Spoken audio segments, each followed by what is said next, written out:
Wambui Ngunya wears the badge of firsts. She is the founding member of the Kenya Ladies Taekwondo Association and is among the first female Kenyan Taekwondo black belt holders who left a mark on the sport.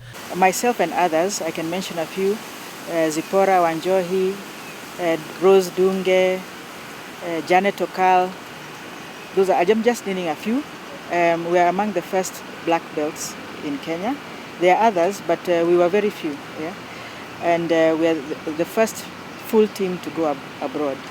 So I think we've left our mark. At that time, I was the chairperson of Kenya Ladies Taekwondo Association. We're the ones who put everything together, the fundraising and everything. She represented Kenya at the 1996 Africa Taekwondo Championship in South Africa, where every player of the 8-member team medaled, an impressive performance that was instrumental in breaking down doors for women Taekwondo in their country.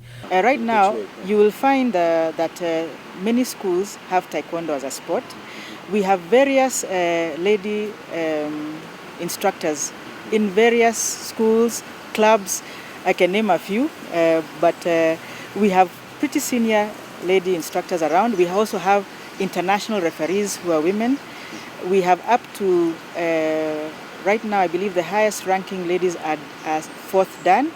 A couple of them are with the military, a couple of them are civilian. So it has opened up doors for women in this sport. Not too many ladies had gone out for international competition in Taekwondo. In fact, to a large extent, we were almost discouraged because at the Kenya Taekwondo Federation level, the money was never enough. So you'd see that they'll take the men and leave out the ladies because funding was not available. In that year, we had to raise our own funds. And we managed to take a team of 8, which is a complete team. She says despite the sport grappling with age-old challenges like financing, proper management is key in unlocking its potential. Right now, the ladies are doing well, but they can do better if we can solve all these political, office wrangles within various organizations. And I think once we resolve that across the board, sport will be better managed in Kenya generally. By this I mean there are willing donors out there, but they have to be sure that the money will be managed well. I can tell you for a fact that in 1996, the players knew exactly how much we had in the account. They knew what was going to be spent for. When uniforms came, and I repeat, when uniforms came, they were doled out immediately. So you had your bag, you had your 2 tracksuits, you had everything.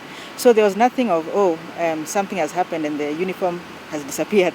So just openness with the players, because they are the real stakeholders in sport. They are the ones whose career in sports lasts only a few years.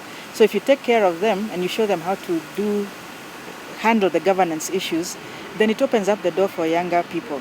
Martial arts, she says, has been crucial to her, helping her remain grounded in her legal service career. Yes, I am a lawyer by profession. I was admitted in 1991.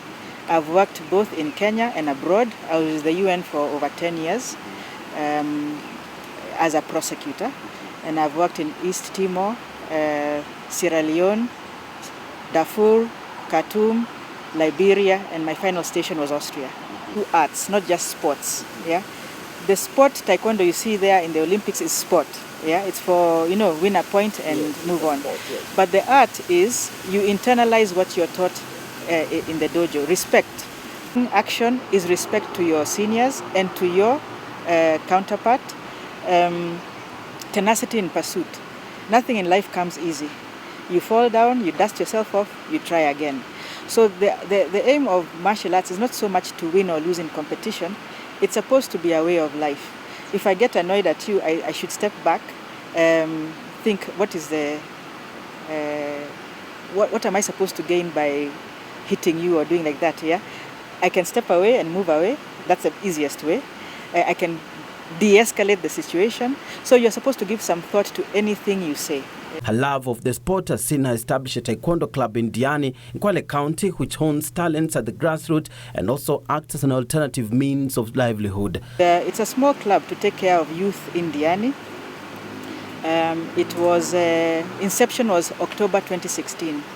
At that time, I was a patron, and I was shadowed by a young man who was going to be the treasurer, and every officer was shadowed by a young person. The idea being They learn the job and we hand over to them. Yeah. So what does this teach you? You don't have to hang on to a position for the rest of your life. Teach those who are coming in and hand over. Following her retirement from active sport and legal service, she dedicates her time to the conservation of the endangered colobus monkey in Kwale County. I do want to engage in education. So I came up with this idea of the Cruise for Colobus, which was it's an awareness and education motorbike ride.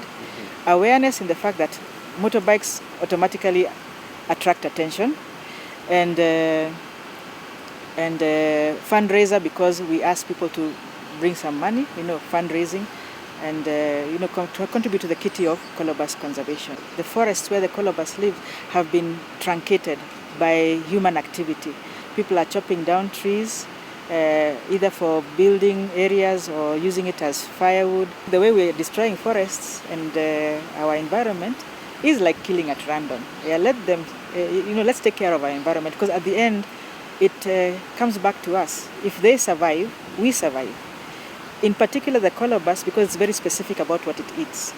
Many of the other primates, okay, let me not say many, let's say at least the Sykes monkey and the vervet, they are scavengers. They'll come to your dustbin and they'll eat, tomatoes, whatever you've left. But these ones are quite specific.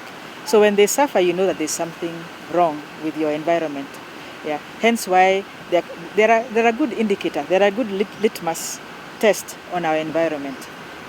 Bernard Okumu, Channel 1 Sports.